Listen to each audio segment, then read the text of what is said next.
7 of the teenagers from the Bahama Youth Group have memorized the first 5 verses of John 1.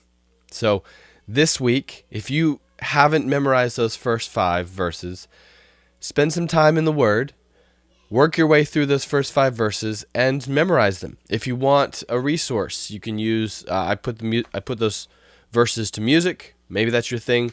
Maybe you have a different system for memorizing things. But take those words, put them in your heart, walk around, chew on them, think about them throughout the day. It will change the way that you read the scriptures if you have them locked into your memory.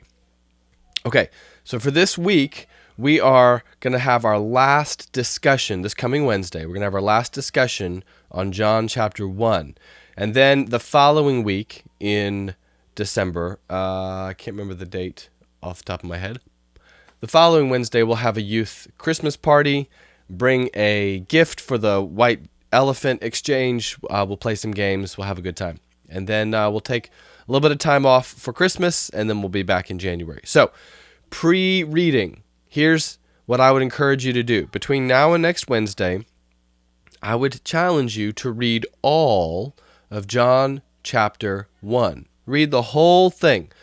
2 objectives in mind.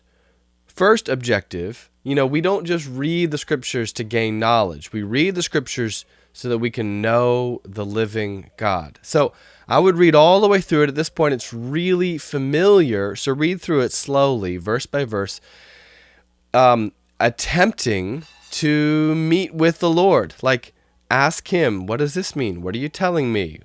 What is this? What impact is this going to have on my week? Okay, so first objective: read all of chapter 1, John chapter 1, attempting to meet with God. See if He will kind of reveal His presence to you. It's a really special thing when you sense God's presence is speaking to you through the scriptures.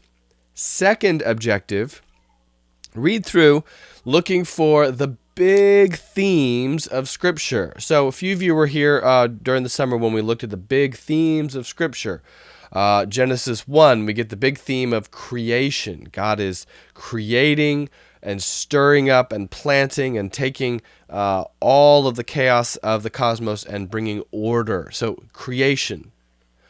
Fall, right? Is there any kind of theme of falling away from God, or falling into darkness, or into chaos, or into death? Are there themes of creation, fall, redemption? Is there an example of God stepping into a broken, gloomy, hopeless situation and bringing rescue, hope, light? Those kinds of themes: creation, fall, redemption. And then the last one is restoration, which is kind of like redemption, but it's kind of like making it even better than it was originally, like bringing it to a new completion, understanding something new about the beautiful thing that was lost through the fall and then has been fully restored. So, read with the objective of meeting with the living God and looking for these 4 themes: creation, fall, redemption, restoration. We're going to talk about those 4 themes on Wednesday. And then the following Wednesday, we're going to have a youth party. So get a present, get an inexpensive present, wrap it up, bring it, and we'll just have a good time hanging out that last Wednesday before we take a little break for Christmas.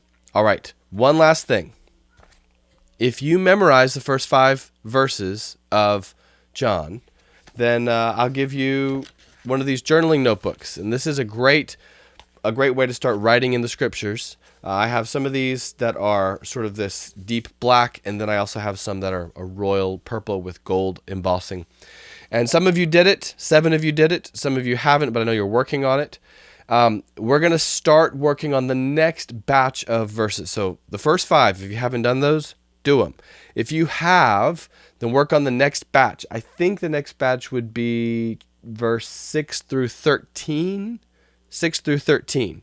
And so my goal is to have them memorized by Christmas. It's a great Advent meditation.